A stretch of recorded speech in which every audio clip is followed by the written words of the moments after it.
This video contains major spoilers for Xenoblade Chronicles Definitive Edition and Future Connected. There will also be spoilers for the ending of Xenoblade Chronicles 2. Xenoblade 1 is probably my favorite game of all time, and I firmly believe that it is one of the best games ever made.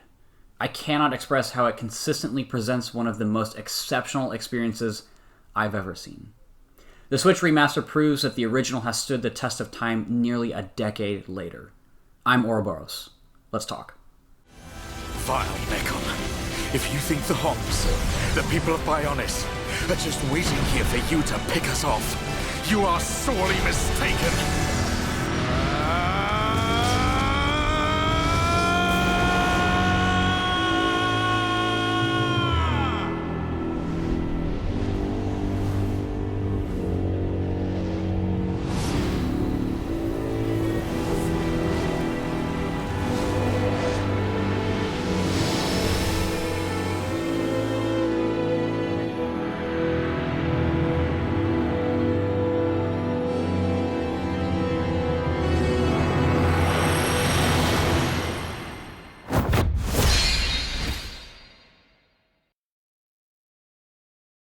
The Xeno franchise is a group of games developed mostly by Monolith Soft. While not directly related to Xenogears and Xenosaga, Xenoblade Chronicles proved to be the most influential entry in the series, and went on to spur its own series within the franchise. Monolith Soft released the original Xenoblade in Japan in 2010 and was universally acclaimed for nearly every aspect. Despite that, it would be almost 2 years later before it reached the US. Nintendo was partially convinced to release Xenoblade, along with 2 other games, after a massive fan campaign known as Operation Rainfall. I, like many other people, was first exposed to Xenoblade through Chugga Conroy's Let's Play of Xenoblade 1. I was surprised just how invested I was in a game that I wasn't even playing. It encouraged me enough to track down a copy and eventually play the game myself. 10 years later, Nintendo dropped the bombshell that they were releasing a remastered version of the game for the Switch. As good as the original looked on Wii, and as beautiful as the environments were, a lot of the game, especially the character models, really needed that graphical update. Not only that, we were blessed with a brief clip of a new area in the game. That new area was Bionis Shoulder, a cut area from the original game.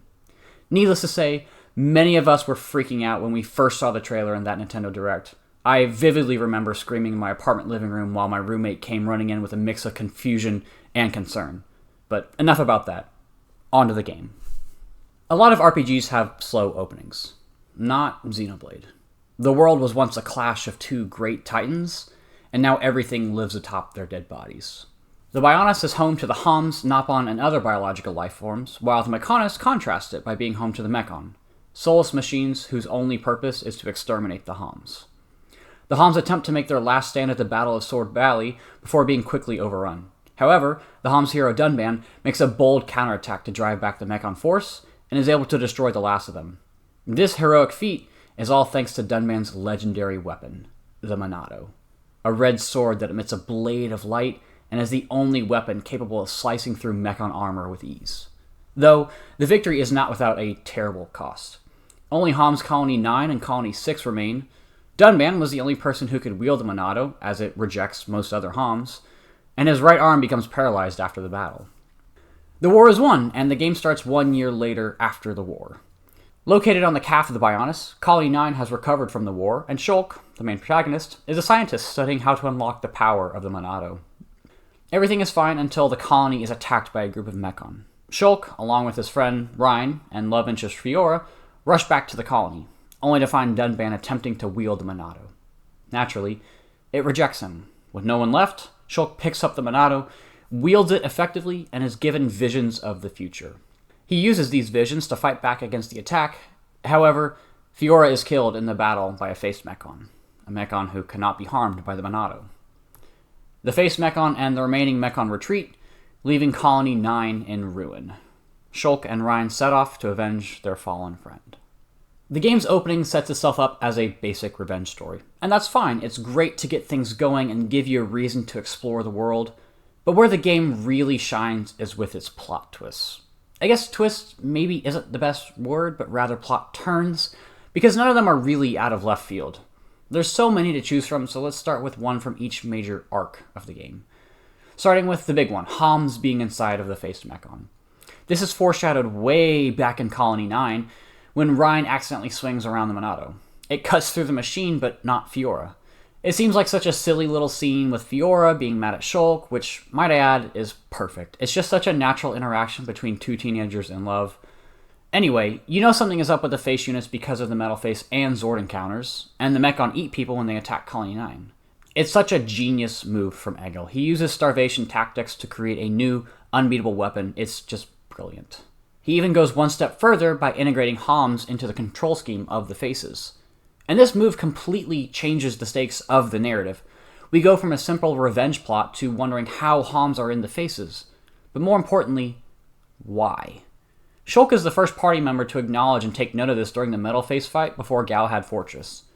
The world isn't as black and white as the characters, and players, once thought. You also start to wonder if Egil is maybe a Homs inside Yaldabaoth, although that thought is quickly dismissed after the revelation of the Machina on the Fallen Arm. I also love the Zanza reveal for so many reasons. The first is that you know this can't be the end. There are too many issues with letting Egil live. Yes, he's a fallen hero foil to Shulk, but I think it's pretty naive to think that everyone on Bionis would just be okay with letting the man who tried to genocide their entire world live. We also know something is up after various scenes. Dixon saying he feels bad for tricking the party, and Alvis talking to a disembodied Zanza on Prison Island come to mind. You're lured into a false sense of security, only to have basically the past 60 to 80 hours of plot come crashing down. And it's heartbreaking. It's heartbreaking to see Shulk's father figure betray him. Heartbreaking to see Sharla feverishly attempt to save Shulk. Heartbreaking to see Egil's breakthrough be too little too late. And heartbreaking to see Mayneth and Gatto sacrifice themselves. One part that I love about this scene, and I didn't even realize this until I went back to make this video, is that you can quickly see an image of Lorithia in Egil's flashback of Zanza and Dixon. It's absolutely unnecessary, but such an awesome minor detail. I also find it very unexpected that Shulk was chosen by Zanza because he was just there during the Ase Tower expedition. No reason other than that. Anybody would have been fine. It's so different from most other games, right? Shulk isn't some chosen hero. He's not Link, the descendant of the legendary hero and wielder of the Triforce of Courage. He's just a person.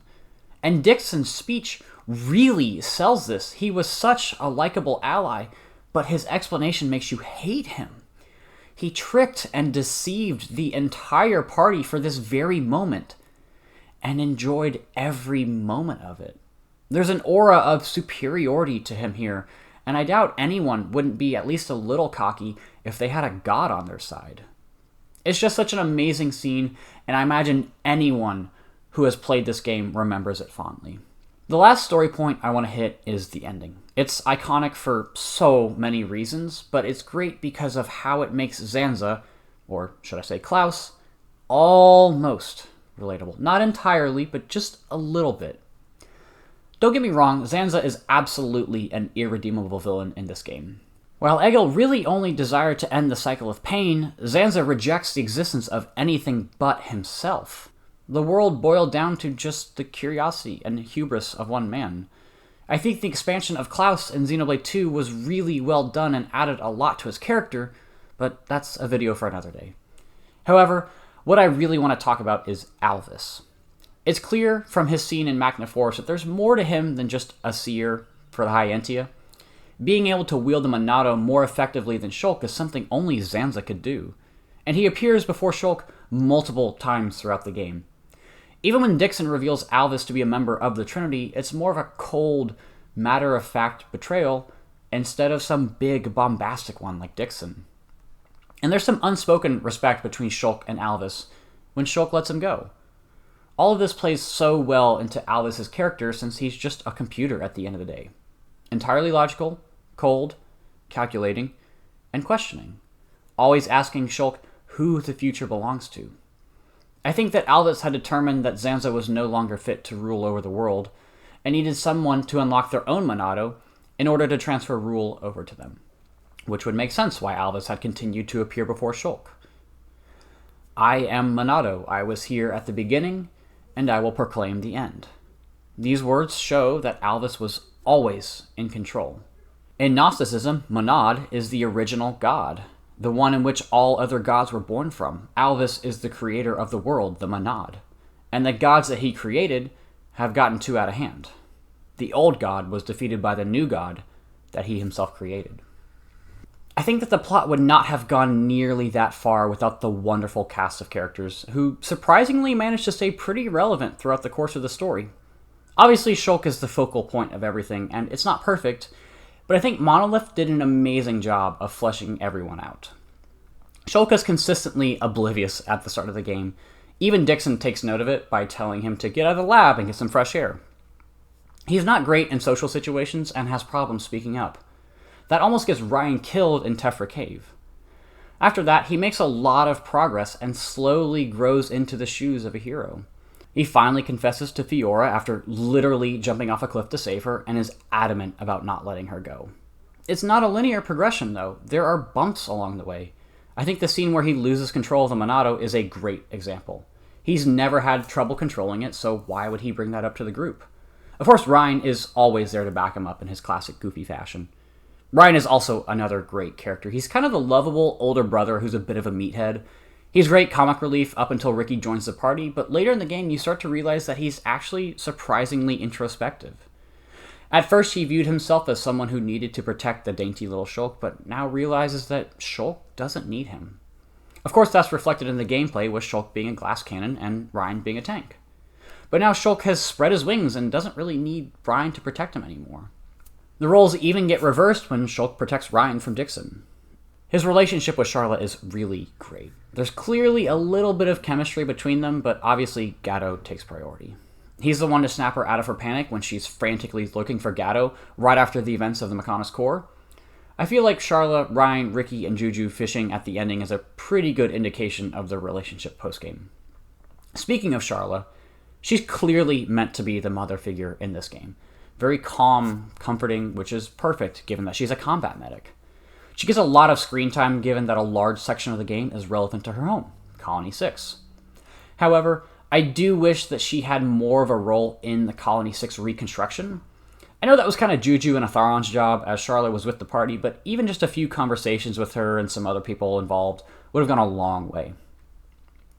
It's also so sad to see her finally reunite with Gatto, only to have him taken away from her so soon.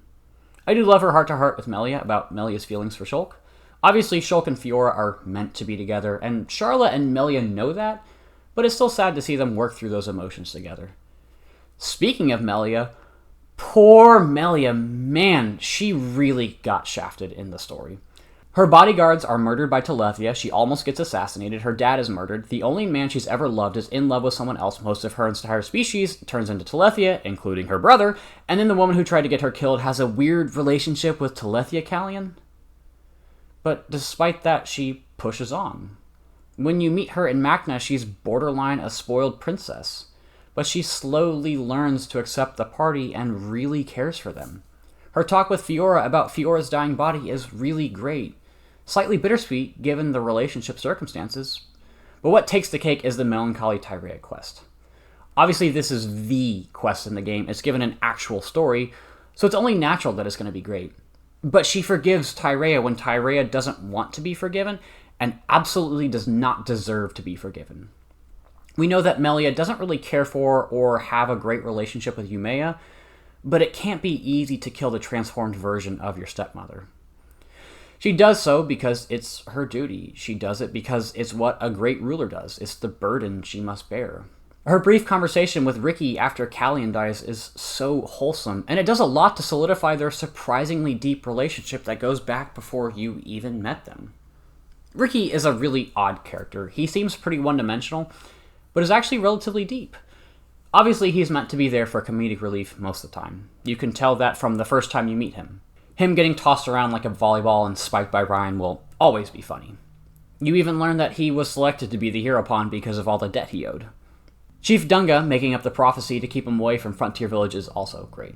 But then you learn that he's actually a 40-year-old dad with a bunch of kids. His experience as a father gives him a surprising amount of compassion and emotional intelligence.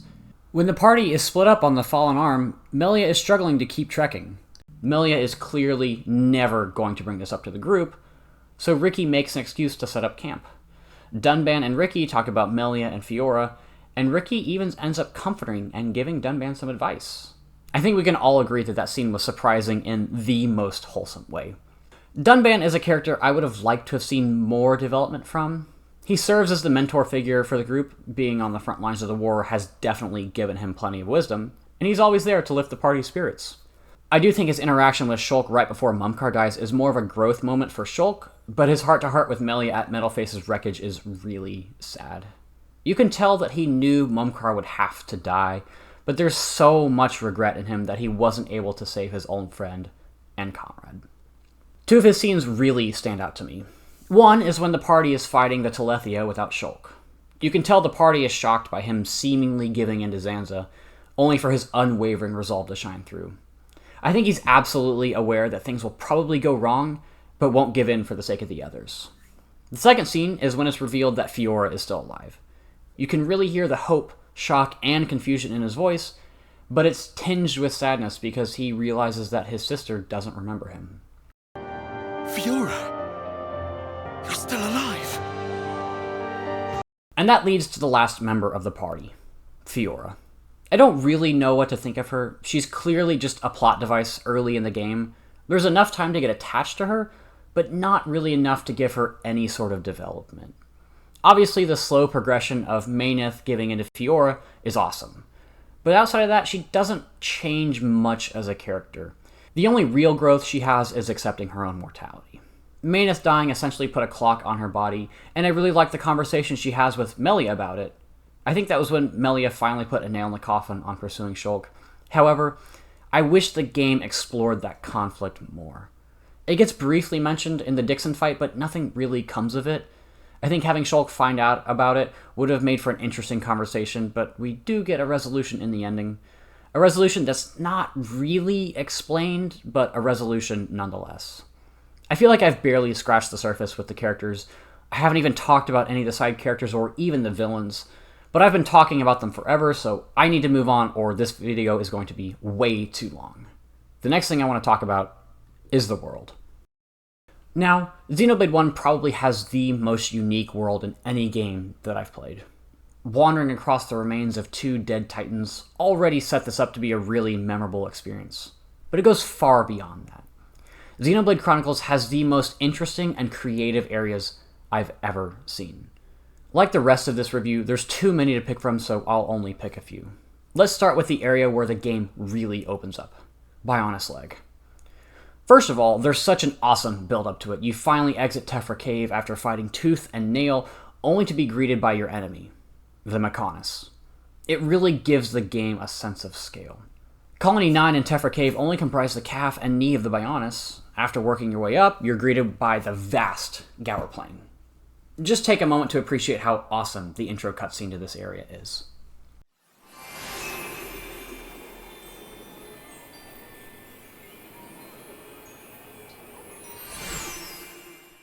A wide open field, tons of wildlife, lush plants, and that music. Oh my god, the music!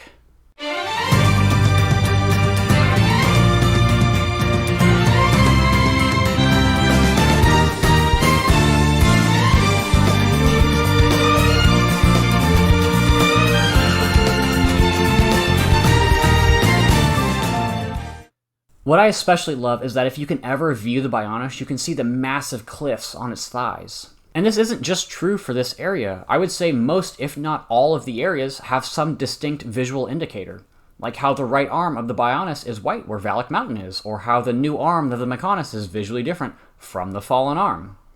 Xenoblade really adheres to the phrase, if you can see it, you can go there. Of course, I couldn't mention Gower Plain without bringing up Territorial Rotbart. Xenoblade veterans love this guy, and it's become a rite of passage in the community to get absolutely annihilated by a level 80 monkey while you're doing a basic fetch quest. But it really serves a good purpose. It's teaching you that there are going to be a lot of times when you should revisit old areas. Obviously, Rotbart isn't the only example, and there are plenty of areas with tons of high-level enemies, but I felt obligated to include him. There are so many optional areas, and I love the secret areas. It gives you a lot of extra experience, and they are always so beautiful. It never gets old looking across the Bionis Lake at Believer's Paradise.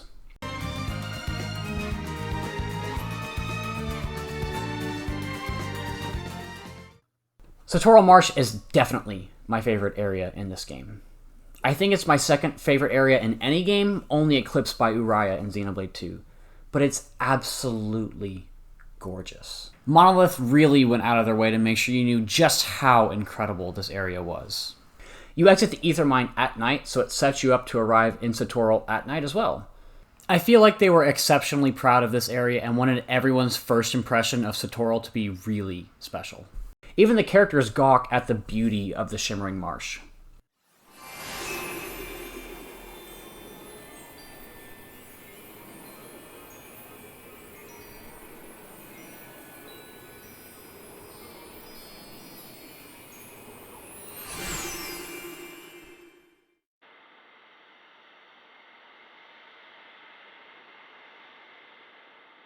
I've never seen anywhere like this. And this is a swamp. It's a swamp. Monolith managed to make one of the most dreary environments and make it stunning. It's really a testament to their capability when it comes to world building, which is probably why Nintendo has them work on tons of different games. Monolith Soft had a big hand in creating the world of Breath of the Wild, which is probably what aided in the scope of that game. I love that the enemies here drastically changed based on the time of day. Obviously that happens in other areas, but nowhere near as aggressively as it does in Satoral. It's really scary trying to sneak past endgame level enemies until you realize that pretty much all of them are docile unless provoked. It gives the area this mystical feeling, almost like it's a secluded utopia. Everything there is wildly dangerous, but they all live in peace. There's no need for conflict because they live in a nighttime paradise. And the music is just so peaceful.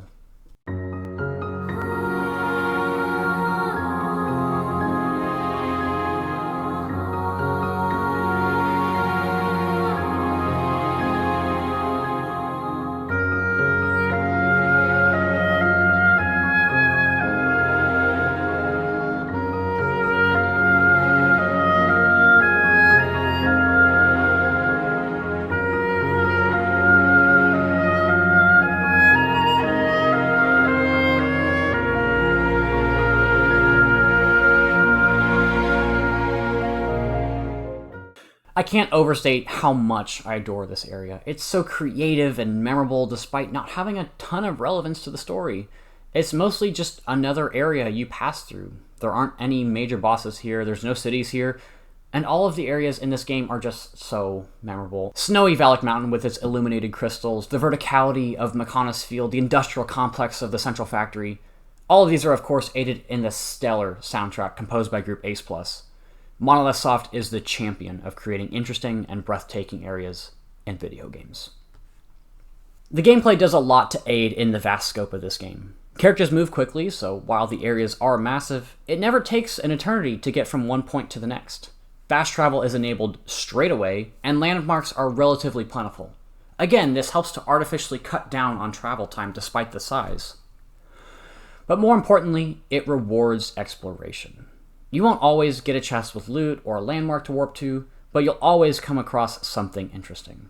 Whether it's the combat test at the Exile Fortress in Satoral, or the stunning view of the distant fingertip on the Fallen Arm, there are things for you to discover everywhere.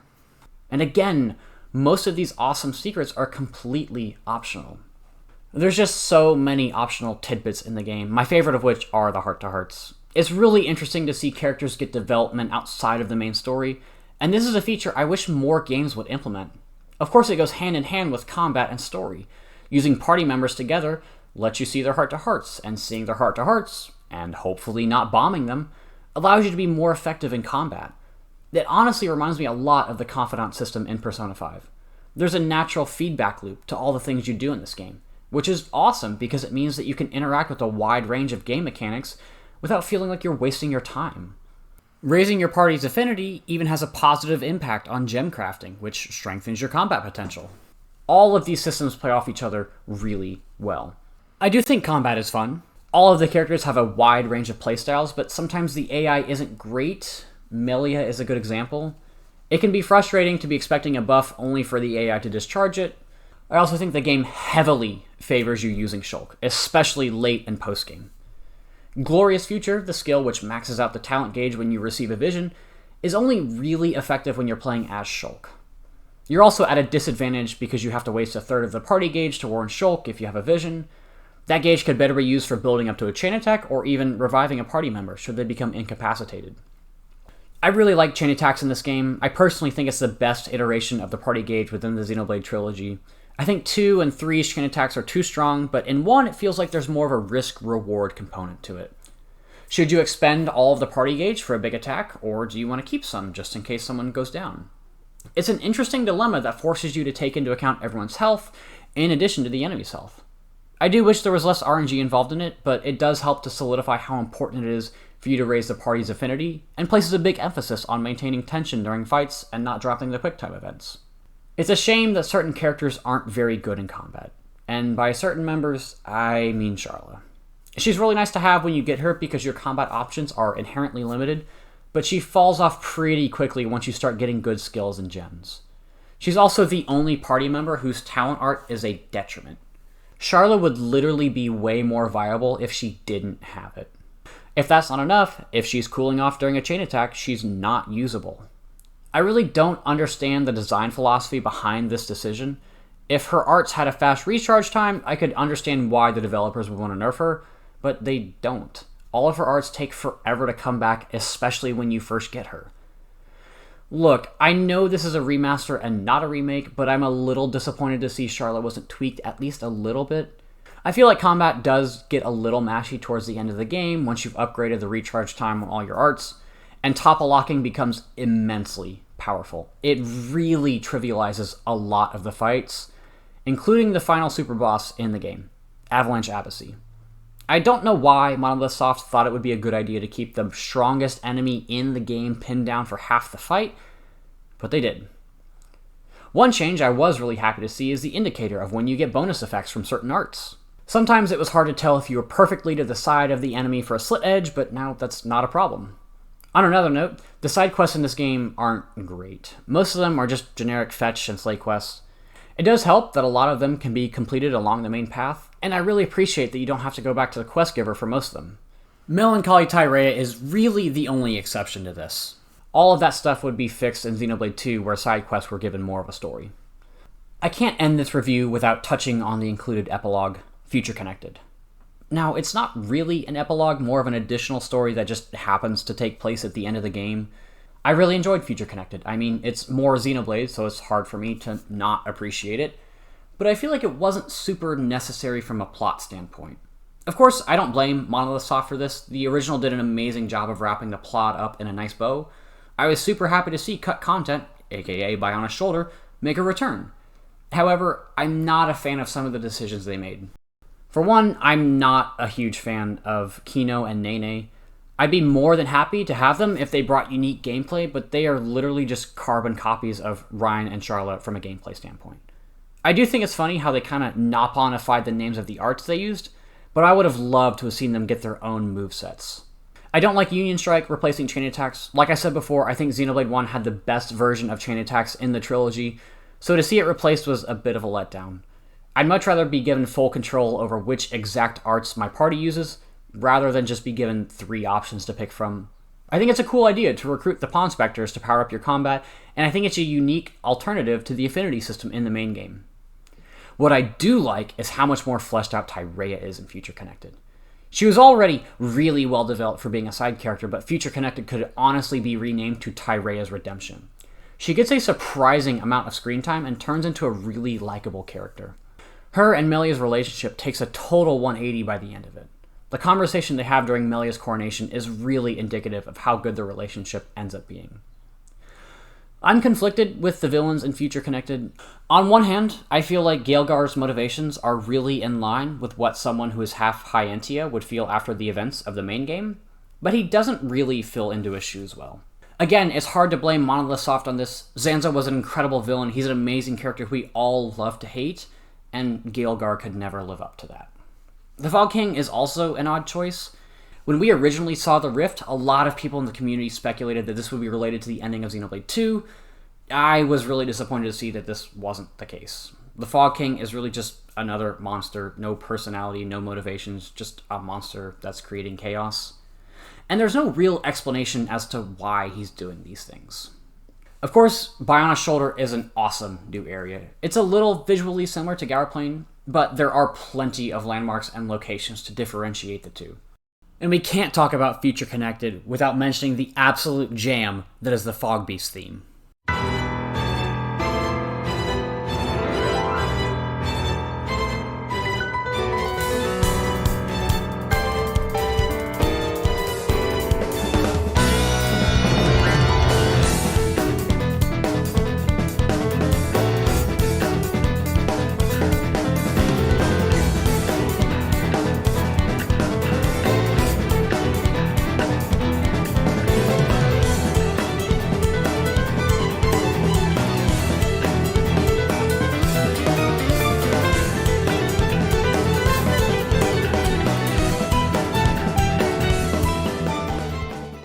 Time to Fight is also really good.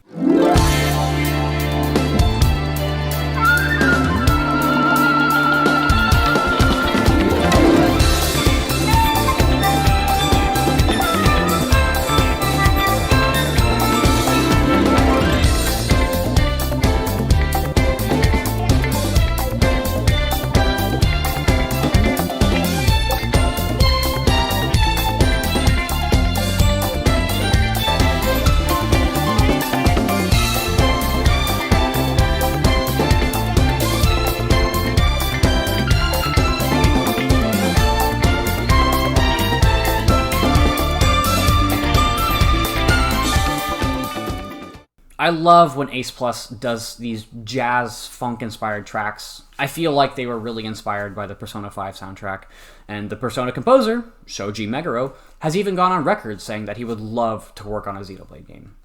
On another note, the flute focus was also a really nice touch, given Xenoblade Chronicles 3.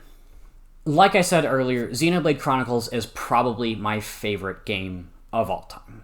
If for whatever reason you've made it this far and haven't played it, what are you doing? Go get it. It offers one of the best experiences you can find in a game. The base game easily offers over 100 hours of content, and you'll probably get another 15 or 20 in Future Connected. It's a legendary JRPG that doesn't show its age at all. The party is dynamic, and all of the voice actors do an amazing job of portraying them. I mean, just look at some of Shulk's lines voiced by Adam Howden. They're absolutely incredible.